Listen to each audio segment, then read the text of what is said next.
स्वागत है आप सभी का कृष्णा की तरफ से कृष्णा का पाठशाला में। आइए आज का विशेष कुछ अजब ही लग रहा है वीडियो। मोदी जी बताई ना ब्याह कैसे हुई। दो पंक्तियाँ इस पर।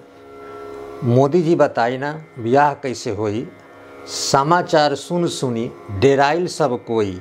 तो मोदी जी बताई ना ब्याह कैसे हुई। बाजा वाला टेंट वाला के गीला भइल धोती, साटा नहीं चली तो मिली कहाँ से नून तेल रोटी। पंडित जी मंत्र पढ़ी मुँह नाक के संजोई। तो मोदी जी बताई ना ब्याह कैसे हुई। तो ये भोजपुरी में पंक्तियाँ रहा। अगर अक्सर जो है ये कहने का भाव मेरा ये है कि एक बारात जब जा रही थी, बारात को देख करके इतना दुख लगा कि जो औरतें अपने मन में सपना सजोई हुई थी बहुत पहले से, मेरे भाई की शादी होगी, मेरे घर वाले जो है इसकी शादी होगी तो ऐसे कपड़े पहनेंगे, इतने सजेंगे सवरेंगे, नाचेंगे गाएंगे, आनंद गाएंगे। अधिकाधिक परिवार के लोगों का विवाह होता है कि हम अनेक संबंधियों को बुलाएंगे, सबको जो है आदर भाव करेंगे। इस शादी का माहौल बहुत ही जो शादियाँ जीवन में एक बार होती है और ये शादियाँ न हो तो ये मानव जाति की वंश परंपरा कैसी बनी रहेगी। तो इस सबको दुख को देखते जो औरतें उतनी सज धज के और मुँह पर जो मास्क लगा ली थी, पुरुष को तो छोड़िए, माने उनका चेहरा इतना उतरा था, लग रहा था कि सबसे बड़ा दुख जो है जीवन का उनको आ गया है। उस शादी के माहौल में बड़ा दुख हुआ उन औरतों को देख करके। उनका सारा मेकअप जो है देखने लायक, यानी सब कुछ जो है, सब कुछ परिश्रम, सब कुछ जो है मन का जो सपना था, मन का जो सपना होता है, मन का जो उमंग होता है, बिखरता नजर आया। यही मोदी जी जो लोग बात मानते ही हैं, और यही मोदी जी आकर के बड़ा अच्छा लगता कि पहले लग्न के पहले आकर के कह देते कि मेरे प्यारे देशवासियों, भाइयों एवं बहनों, आपकी जो ये शादी ब्याह है इसको 2-4 महीने या इतने महीने के बाद इसको अगले साल रख लीजिए, क्योंकि शादी जो है एक उमंग का, बहुत ही खुशी का चीज़ है। और ऐसे समय में वो आपका आनंद, वो लोगों के साथ मिलजुल करके जो माहौल बनता है वो माहौल नहीं बन पड़ेगा। इसलिए आप सभी से आग्रह होगा कि आप इन शादियों को 1 साल के लिए आगे कर दें, या 6 माह के लिए, या इतने दिनों के बाद, जब तक कि कोरोना जो है कंट्रोल है। ये बड़ा अच्छा लगता है। और दूसरी बात, जहाँ तक लॉकडाउन की बात है, दूसरी बात तो लॉकडाउन तो खेला वहीं होगा। बस हमको लगता है कि बंगाल का चुनाव खत्म हो तो आदेश जारी हो जाएगा, शायद इंतजार उसी का है। ये क्यों ऐसा कहना पड़ता है? कुछ ऐसी बातें हैं जो ऐसा लगता है कि जो पहले जो मोदी जी थे और आज के मोदी जी, सबको ये सब बुरा लग रहा है।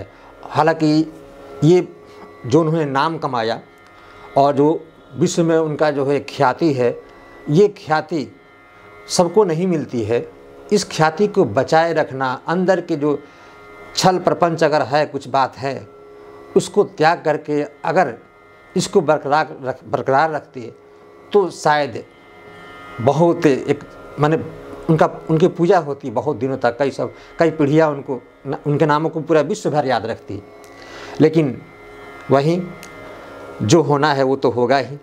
तो आइए, पहली बात कि शादी जीवन में तो एक बार होती है। करने वाले तो अनेक बार ही अपवाद में आएगा।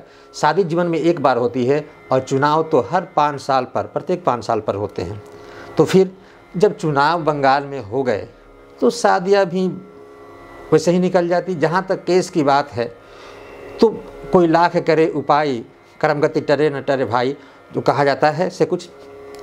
तो हम लाख प्रयास करेंगे, चाहे मास्क पूरे घर 24 घंटा लगवा दें, कुछ भी करें, केस जितना बढ़ना है वो तो बढ़ेगा ही, और जितने लोगों को जाना है जाएगा। फिर भी सावधानी जरूरी है, अपना कर्म तो करना है।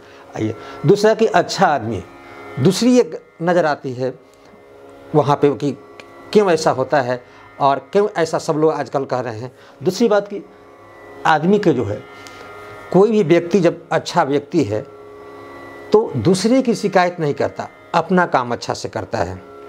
जैसे हम लोग स्कूल वाले हैं तो अपने स्कूल की जब हम ये प्रचार प्रसार करते हैं तो वहाँ दूसरे के स्कूल के नाम को लेकर नहीं कहेंगे वो स्कूल खराब है, नहीं, बिना नाम लिए हुए हम मेरे यहाँ व्यवस्था अच्छी है, बाकी स्कूलों में व्यवस्था अच्छी, ऐसा कहा सकता है।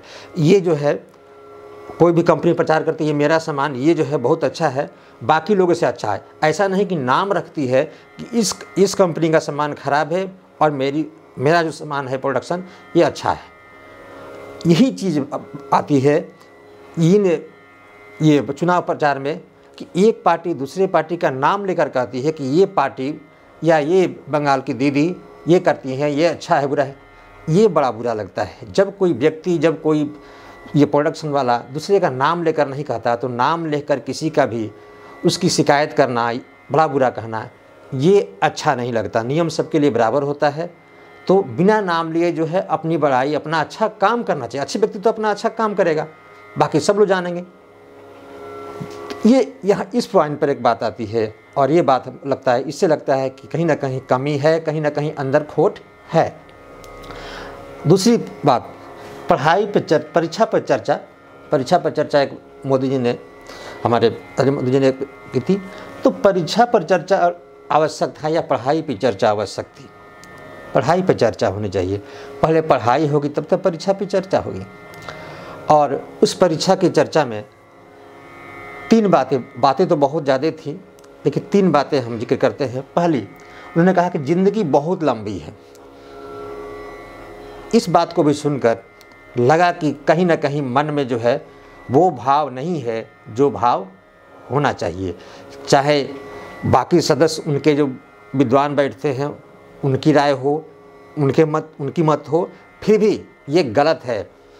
हर कोई कहता है जीवन बहुत लंबी, जीवन 4 दिन की होती है, जीवन का कोई ठिकाना नहीं, आज है कल नहीं रहेगा। ये पहले वही मोदी जी कहते थे कि जीवन का हर क्षण उपयोगी है, हर क्षण का सदुपयोग करना चाहिए। जो चला गया वो चला गया, फिर वापस नहीं आता है। और ये हमारी जो मानव जो जोनी है, 84 लाख जोनियों कहा जाता है, 84 लाख जोनियों के बाद ये मनुष्य का जीवन प्राप्त होता है। और इस मनुष्य के जीवन को हम अगर एक एक पल को बेकार अगर गंवा दे तो फिर ये दोबारा नहीं आता, गया हुआ समय वापस नहीं आता। तो यहाँ पर जीवन बहुत लंबी है कहना उचित नहीं लगा। जीवन लंबी नहीं, जीवन जो है 4 दिन की होती है, इसका कोई ठिकाना नहीं कि जीवन कब जो है इस शरीर को छोड़कर प्राण हमारी चले जाए और फिर ये जीवन, ये जो यहाँ का जो लीला है, ये हमारी लीला समाप्त हो जाए। हमारी लीला कई दिन की है, कितने दिन की है, कितने महीने की है, कितने साल की है, कितने दिन के लिए हम यहाँ आए हुए हैं अपना पात्र लेकर के, ये कोई नहीं जानता। और दूसरा उन्होंने कहा कठिन प्रश्नों का उत्तर पहले दे। ये भी एक अजीब लगा। कोई भी कठिन काम पहले कोई नहीं करता है। कठिन काम पहले अगर कोई करता है तो उस काम में असफल हो जाएगा, क्योंकि उसको कठिन काम में ज़्यादा उसकी मनोवृत्ति लगेगी, ज़्यादा दिमाग लगाना पड़ेगा, उसमें जो है काम नहीं होगा तो उसका मनोबल घटेगा और फिर वो बाकी कार्यों को भी अच्छे से नहीं कर पाएगा। और वही परीक्षा में होता है कि परीक्षा में अगर जो प्रश्न का उत्तर, जिस प्रश्न का उत्तर उसको नहीं याद है, उस प्रश्न का उत्तर अगर पहले लिखने का प्रयास करे तो बात बिगड़ जाती है। न वो उस प्रश्न का उत्तर दे पाएगा, बाकी प्रश्न इतना ना माइंड जो है डिस्टर्ब हो जाएगा, वह इतना ना मानसिक तौर से डिस्टर्ब हो जाएगा कि वो बाकी प्रश्नों का उत्तर भी भूल जाएगा। तो कठिन प्रश्नों का उत्तर पहले दे, सबसे ज़्यादा ये गलत थी, ऐसे कोई काट नहीं सकता। अब कैसे बात आई, एक बात आती है। तीसरी बात आती है कि जीव मात्र में परमात्मा का वास। ये अच्छी बात है, उन्होंने कही जीव मात्र में परमात्मा का वास है, सही बात है। तो अगर जीव मात्र में परमात्मा का वास है तो प्रत्येक जीव पर जो है दया करनी चाहिए, धनी हो या गरीब सब पर ध्यान देनी चाहिए। ऐसा नहीं कि एक पूरे देश के जो एक सबसे श्रेष्ठ व्यक्ति, जब सबसे श्रेष्ठ होता है, जिसके बिना मानव जीवन जो है, कोई भी वैज्ञानिक, कोई भी डॉक्टर, कोई भी प्रधानमंत्री, कोई भी हो, जीवन में सफल नहीं हो सकता, वो है गुरु। और गुरु की अवहेलना करते हुए पूरा देश, किसी का ध्यान नहीं है कि वह गुरु जो है जिसके करते हम आज यहाँ आए हुए हैं, जिन्होंने हमें पढ़ाया है, लिखाया है, ज्ञान दिया है, तो उस पर विशेष ध्यान, यानी उस पर कोई बात ही नहीं आती है। वो क्या कर रहे हैं 1 साल से, 1.5 साल से, 2 साल से, क्या उनकी स्थिति है, कुछ नहीं। तो परमात्मा का वास है, गरीब भी परमात्मा की संतान है। तो गरीब को चावल दे देने से उसके जीव को पार्जन नहीं होता। सारे से सारे गरीब को वहाँ से भगा दिया जाए सारे गरीब को जो है, या उससे ज़्यादा जो गरीब है उसको और गरीबी की स्थिति में ला दिया जाए, भूखमरी आ जाए, और जो धनी हैं वो उनको धनी कर दिया जाए। तो ये क्या सभी जीवों में परमात्मा का वास है? तो क्या परमात्मा ये कहते हैं कि सभी जीवों पर दया मत करो, सभी जीवों पर समान दृष्टि मत रखो? तो ये कुछ ऐसी बातें हैं जो कुछ अजब सी लगी, और ऐसा लगा कि कहीं ना कहीं चाहे वो माहौल बन गया हो, या कुछ ऐसी बातें हो गई हो, या फिर कहीं ना कहीं मन की खोट हो, जो आज जो है पूरा देश का एक अलग ही माहौल बन रहा है। छोटा बच्चा से बड़ा व्यक्ति भी जिस व्यक्ति का आदर सम्मान करता था, और तो कुछ लोग ऐसे हैं जिनको लगता है कि अब कहीं ना कहीं बात है, या कुछ ऐसे उनके मन में कुछ ऐसे लोगों के बीच में आ गए हैं जो उन्हें मजबूर कर रही है। तो इस तरह से हमारी ये मन की अपनी मनोवृत्ति थी, अपनी जो है विचार था, जिसको हमने साझा किया। अगर आपको अच्छा लगे, अगर बुरा भी लगे तो क्या बुरा लगा कमेंट कीजिएगा। और वीडियो देखने के लिए बहुत बहुत धन्यवाद, और छोटे हैं तो बहुत बहुत प्यार।